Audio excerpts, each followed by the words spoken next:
भारत सरकार आयुर्वेद और पारंपरिक चिकित्सा को वैश्विक स्तर पर स्थापित करने के लिए लगातार प्रयासरत है। इसी कड़ी में आयुष मंत्रालय और विश्व स्वास्थ्य संगठन के बीच पारंपरिक चिकित्सा को लेकर एक समझौता हुआ।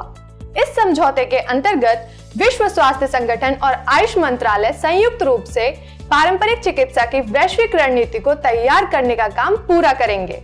आयुष मंत्रालय और विश्व स्वास्थ्य संगठन ने जिनेवा में पारंपरिक और पूरक चिकित्सा परियोजना सहयोग समझौता पर हस्ताक्षर किए हैं। इस समझौते का मुख्य उद्देश्य पारंपरिक और पूरक चिकित्सा प्रणालियों का मानकीकरण करना, उनकी गुणवत्ता और सुरक्षा पहलुओं को राष्ट्रीय स्वास्थ्य प्रणाली से जोड़ना तथा अंतर्राष्ट्रीय स्तर पर उन्हें प्रसारित करना है। इस सहयोग समझौते के माध्यम से पारंपरिक और पूरक चिकित्सा प्रणालियों को राष्ट्रीय स्वास्थ्य प्रणाली की मुख्य धारा से जोड़ने का प्रयास किया जाएगा। इस उद्देश्य को पूरा करने के लिए WHO, आयुष मंत्रालय के सहयोग से पारंपरिक चिकित्सा वैश्विक रणनीति को तैयार करेगा। समझौते के अन्य प्रमुख उद्देश्यों में पूरक चिकित्सा प्रणाली, सिद्ध के क्षेत्र में प्रशिक्षण और अभ्यास की प्रणाली को मजबूत करने के प्रयास, पारंपरिक और पूरक दवाओं की सूची के लिए दिशा निर्देश तैयार करना, सुरक्षा तथा इससे संबंधित प्रयास आदि शामिल हैं। आयुष मंत्रालय द्वारा WHO के सहयोग से दक्षिण पूर्व एशिया में पाई जाने वाली जड़ी बूटियों का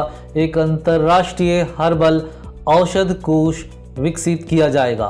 इस समझौते के तहत साक्ष्य आधारित पारंपरिक और पूरक दवाओं को राष्ट्रीय स्वास्थ्य प्रणाली से जोड़ने, जैव विविधता और औषधीय पौधे के संरक्षण और प्रबंधन आदि के प्रयास किए जाएंगे। केंद्रीय आयुष मंत्री सर्बानंद सोनोवाल ने इस अवसर पर मौजूद सभी लोगों को बधाई देते हुए कहा कि भारत प्राचीन काल से ही कई पारंपरिक और वैकल्पिक चिकित्सा प्रणालियों की संस्कृति का केंद्र रहा है। राष्ट्रीय स्वास्थ्य प्रणाली को मजबूत करने के लिए मंत्रालय के ऐसे वैश्विक प्रयास निश्चित भर से भारत को स्वास्थ्य सेवाओं के क्षेत्र में वैश्विक स्तर पर पहचान दिलाएंगे और भारत में चिकित्सा पर्यटन को बढ़ावा देंगे। आयुष मंत्रालय का यह प्रयास भारत की वैश्विक सफलता की दिशा में उठाया गया एक और कदम है। आयुष सचिव वैद्य राजेश कोटेचा ने हस्ताक्षर कार्यक्रम के दौरान अपने वर्चुअल संदेश में कहा कि समझौते का पहला चरण 2023 से 28 तक पारंपरिक और पूरक चिकित्सा प्रणाली के वैश्विक विकास में महत्वपूर्ण साबित होगा। Marking the signing of the project collaboration agreement.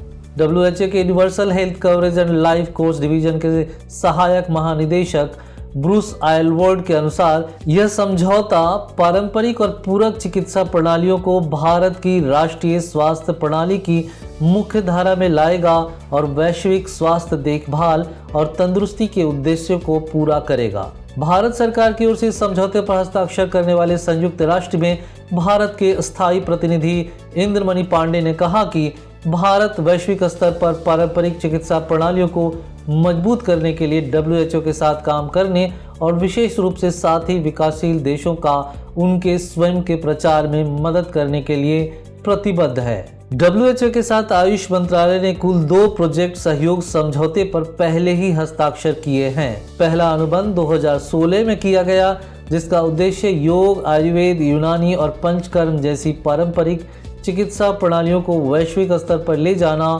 और दूसरा अनुबंध 2017 में किया गया, जिसका उद्देश्य आयुर्वेद, यूनानी और सिद्ध चिकित्सा प्रणालियों को मजबूत करना था। इस समझौते पर स्विट्जरलैंड के जिनेवा शहर में आयोजित एक कार्यक्रम में हस्ताक्षर किए गए। इस समझौते पर आयुष मंत्रालय की ओर से संयुक्त राष्ट्र में भारत के स्थायी प्रतिनिधि श्री इंद्रमणि पांडे और WHO की ओर से यूनिवर्सल हेल्थ कवरेज और लाइफ कोर्स डिवीजन में सहायक महानिदेशक डॉक्टर ब्रूस आयलवर्ड ने हस्ताक्षर किए।